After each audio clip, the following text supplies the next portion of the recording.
السلام علیکم ورحمت الله وبرکاته. امید کوم تاسو به روغ جوړ خوشحاله استئ او تاسو به ګورئ A to Z الکترونیکس یوټیوب چینل. دوستان نن تاسو لپاره موږ یو بله ډېره زبردست ویډیو راوړله. د جنریټر ارمیچر به په کم تار او په څه طریقې سره موږ وایډینګ کوو بیرته واپس. نو راځئ د دې ټوله طریقه به تاسو ته ښیم. ویډیو زموږ سره د اخره پورې وګورئ او که زموږ چینل هم د ځان سره نه سبسکرایب کړئ برای مهرباني زموږ چینل ځان سره ضرور سبسکرایب کړئ چې تاسو ته د ټول نه لاول داسې معلوماتي ویډیوګانې در رسي. فرسټ اف آل به ګوره تاسو دلته راشئ. د دې دپاره چې کوم دی ګوره موږ دا سیفټي چې کوم برابر کړي لږ کاغذ هم له ورکړی بالکل د دغه لپاره چې یاره دا شارټ ماټ د دې نه بالکل محفوظ وي.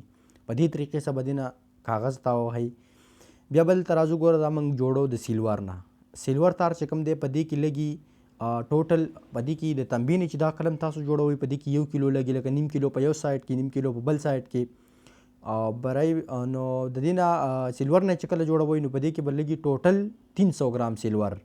ټوټل 300 ګرام سیلور په دې کې لګي. نو راځي په یو سایډ کې 150 ګرام سیلور او راځي په بل سایډ کې 150 ګرام سیلور. او تار چې کوم دی نو هغه دی 24 نمبر سیلور. 24 نمبر سیلور نه 150 ګرام تار په یو سیټ راتاوهئ 150 ګرام به په بل سیټ باندې راتاوهئ. بالکل ډیره کامیابه فارموله ده او ډیر زبردست کار کوي په دې فارموله کې.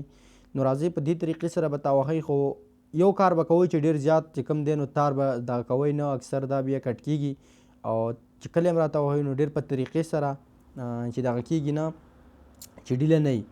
بیا به د هغه نه بعد چې ګوره دا تاسو راتاو کوئ نو د هغې سره به داسې شی کوئ دا لرګي یو دغه به راواخلئ دا به تقریبا 100 چکرې بعد به دا پریس کوئ. په دې طریقې سره به پریس کوئ خو ډېر زیات دغه به ول نه ورکوئ تیز ټک ځکه چې دا ډېر زر کټ کیږي. دې ته به پکې غټ خیال کوئ. ډېر په طریقه باندې به دا په دې طریقې سره پریس کوئ او بیا به ریپیر دا کوئ چکرې به په دې طریقې سره تاوهئ. نو راځئ ګورو دا به د اخره پورې زموږ سره ویډیو وګورئ. انشاءالله مکمل فارموله به زه تاسو ته په دې ویډیو کې ښیم.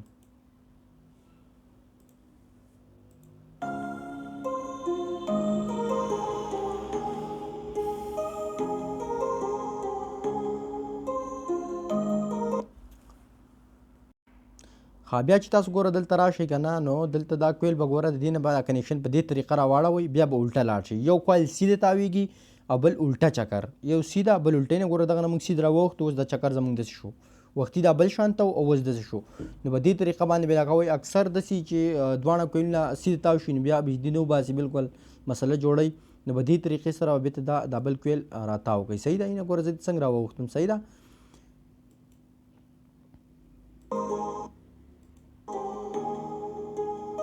په دې طریقې سره به بیا راواوړئ دغه شانته کې.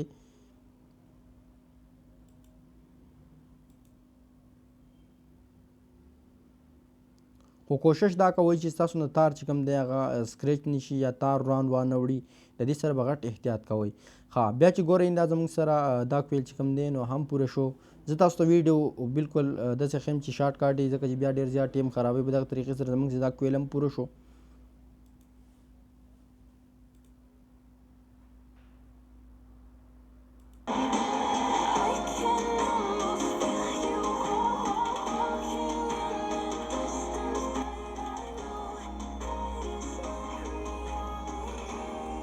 ګوره دا بیا داسې یو پترې به راواخلئ په هغې باندې به دا چې کوم کاغذ دی دا به کټ کړئ په منځ باندې بالکل چې نیم یو سیټه لاړ شي او نیم بل سیټه لاړ شي.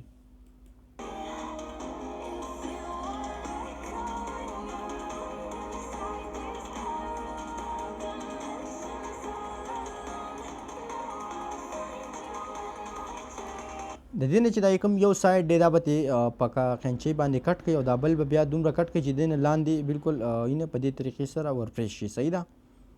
دواړه ټول به هم په دې طریقې سره دغه شانه بالکل صحیح طریقې سره فریش کوئ ورکې بینوئ.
ها بالکل ګوره دا زموږ سره ارمیچر چې کوم دی هغه پوره شو. دلته به راشي دا کنیشن چې کوم دی دا به بالکل هم سولډر کوي. په دې طریقې سره به دا ښه برابر سپین کوي او بیا به راشي په کاویا باندې به سولډر کوي. صحیح ده.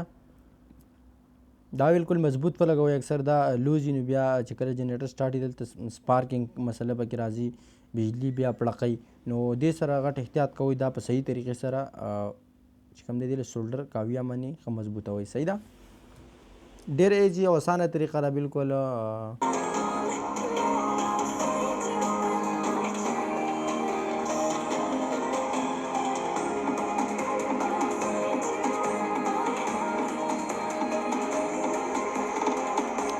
ښه ګوره دا اوس موږ چې کوو چې د باډۍ سه شاټ ماټ او نور چې کوم دی بالکل نه 448.1 بالکل برابر دی او شاټ چې کوم دی نو هغه پکې هم نشته دی. شاټ به هم چیک کوي بالکل برابر دی. په دې طریقې سره تاسو ارمیچر ریونډ کولی شئ. ډېره ایزي او اسانه طریقه ده. نو انشاءالله که تاسو ته هم څه مسله راځي جنریټر کې نو زموږ سره واتساپ نمبر موږ لاندې ورکړی دی، په هغې باندې تاسو زموږ سره رابطه هم کولی شئ. نو دا یو وړه شانته کې ویډیو ما چې تاسو سره شیر کړم. انشاءالله راتلونکي ویډیو پورې په الله سپارم. د لوی الله په امان.